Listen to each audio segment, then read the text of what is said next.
Max Alvarez is another of the graduate interns, a district superintendent for the Methodist Church in the Philippines.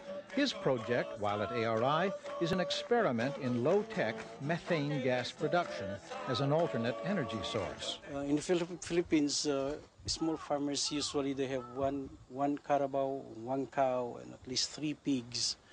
And I want to find out if, with the help of these animals, small farmers can really produce gas from this biogas tank.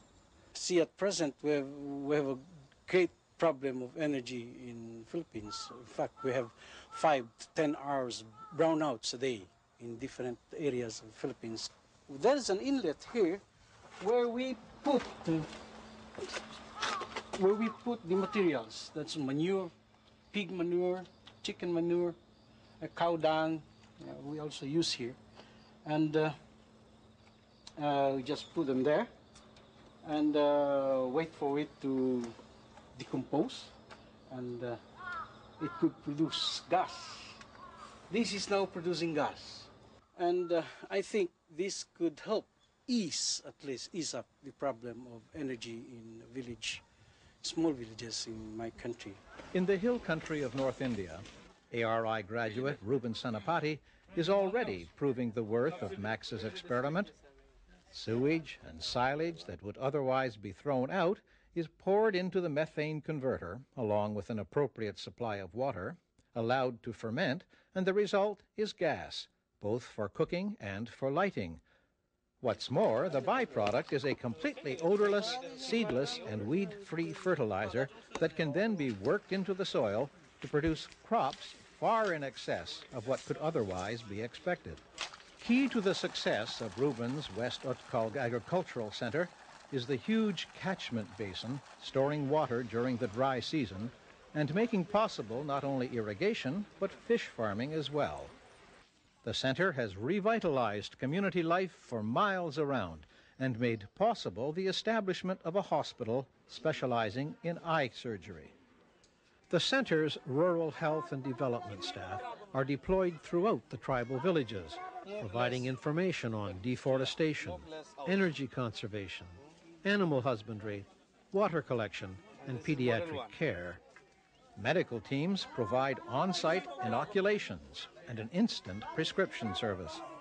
Young people from these villages can come to the center to learn trades, sewing, woodworking, metalwork, and other technical skills which they can use in cottage industries.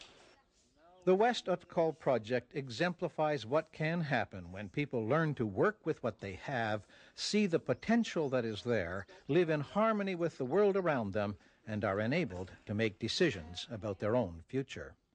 We invite all the villagers, get together, discuss their problem. Asian Rural Institute, we have learned all this, and this is very helpful. That institute prepared me to be a social worker as well as a pastor. The ARI learning model is hands-on. People learn by doing. We need to have a training which is practical oriented. And ARI offers exactly that. Our training program is learning by doing. In ARI, it was learning by doing. And so when you learn by doing, you get the skill right inside you, and you can be able to replicate it fast.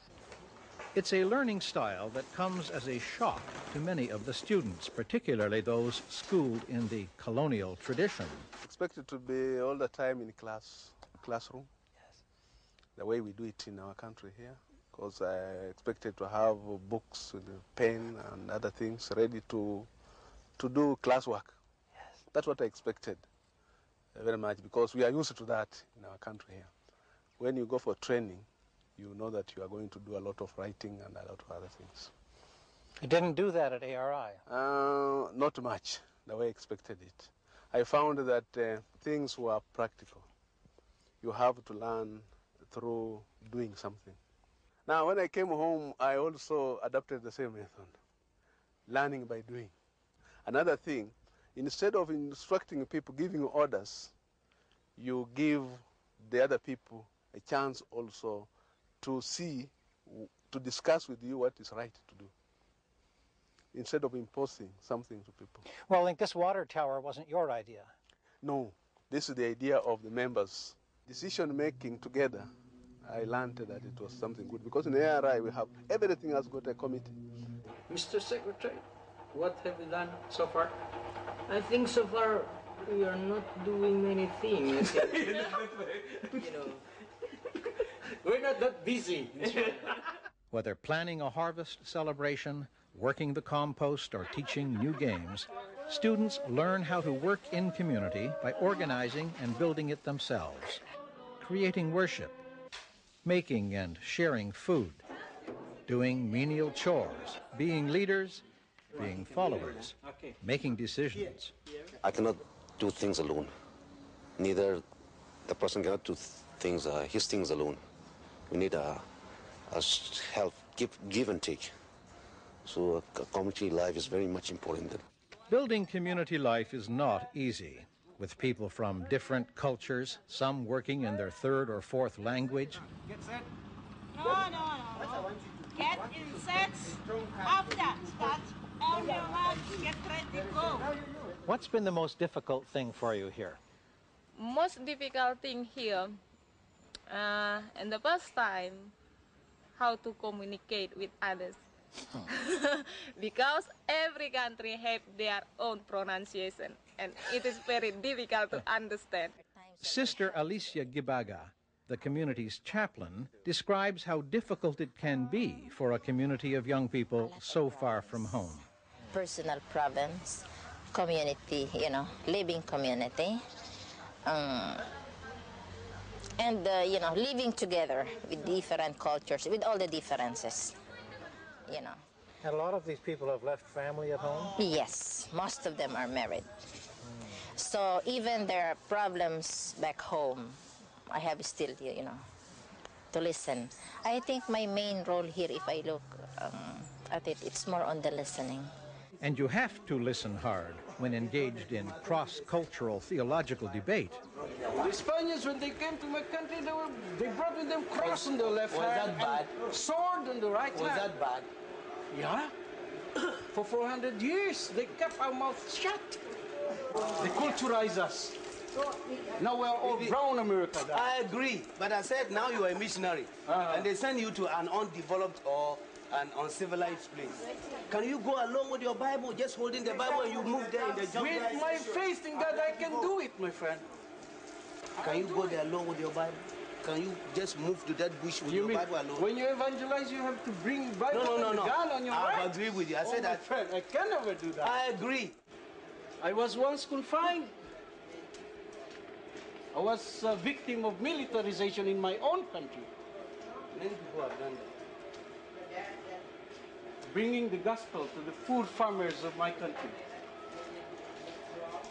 It takes an experience, my friend. You are liberated because of that. You are liberated because of the bringing of the gun and bringing of the Bible. You are liberated. Through such exchanges, as they work together, the community grows.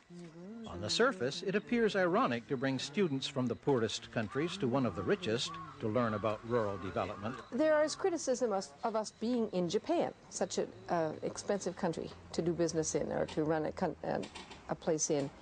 In some ways, Japan is absolutely ideal, because in the last 40 years, the Japanese people have raised themselves up from terrible poverty to being the richest nation in the world, perhaps. And still, you can see how it was done here. As a model, a place to go and see how did they do it. It's an ideal place. Agriculture is small scale here. People can get out in the villages and see similarities between their villages back home and gain some ideas on how maybe we could do it. The learning experience works both ways. Japan has benefited from ARI's presence. Hundreds of local volunteers and work campers have been enriched by contact with a rural farm setting and with international students. I'm Catholic Christian, and my church's member, one of the church's member, my friend, he was a volunteer here 3, 4, or 5 years ago, and I heard from him about ARI and decided to come here because I wanted to learn about third world. and I want to do something for the third world, because I'm, especially Asia, because I'm one of Asia. The community surrounding ARI takes great pride and interest in the work of the school and participates in special events, such as the annual harvest celebration.